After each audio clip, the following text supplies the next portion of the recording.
एक गांव में एक साधु रहा करता था। वह जब भी नाचता था तभी बारिश होती थी।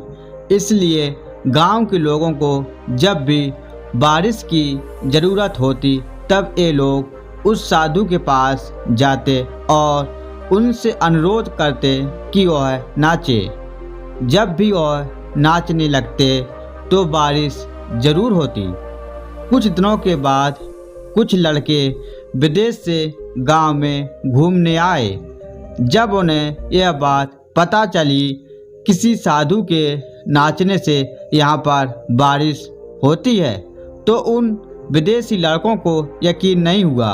विदेशी लड़कों ने घमंड में आकर गांव वालों को चुनौती दे दी, अगर हम भी नाचेंगे तो बारिश होगी। अगर हमारे नाचने से बारिश नहीं हुई तो साधु के नाचने से भी बारिश नहीं होगी।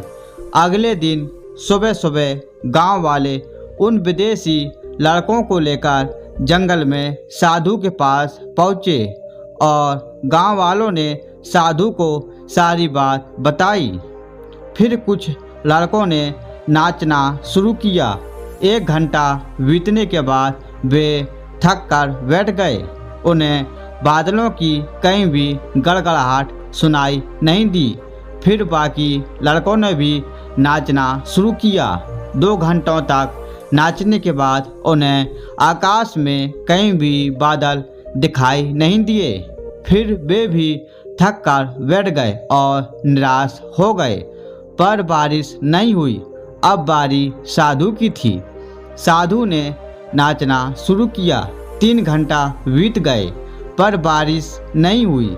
साधु फिर भी नहीं रुके, वह नाचते ही रहे।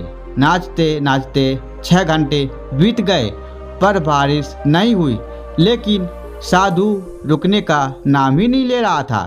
धीरे धीरे शाम ढलने लगी तो तभी बादलों की गड़गड़ाहट सुनाई दी और थोड़ी देर बाद जोरों की बारिश होने लगी। यह देखकर सभी विदेशी लड़के दंग रह गए और तुरंत साधु से क्षमा मांगी। फिर विदेशी लड़कों ने साधु से पूछा, बाबा भला यह कैसे हुआ कि हमारे नाचने से बारिश नहीं हुई और आपके नाचने से बारिश हो गई?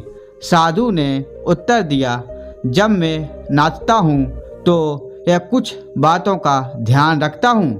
पहली बात तो मैं यह सोचता हूँ अगर मैं नाचूंगा तो बारिश को होना ही पड़ेगा, और दूसरी बात यह कि मैं तब तक नाचूंगा जब तक बारिश न हो जाए। सफलता पाने वालों में भी यह गुण विद्यमान होता है कि वे जिस काम को करते हैं उसमें उन्हें सफल होने में पूरा भरोसा होता है और वे तब तक उस काम को करते हैं जब तक उसमें सफलता न मिल जाए। इसलिए अगर हमको सफलता हासिल करनी है तो इस साधु की तरह ही अपने लक्ष्य को प्राप्त करना ही होगा।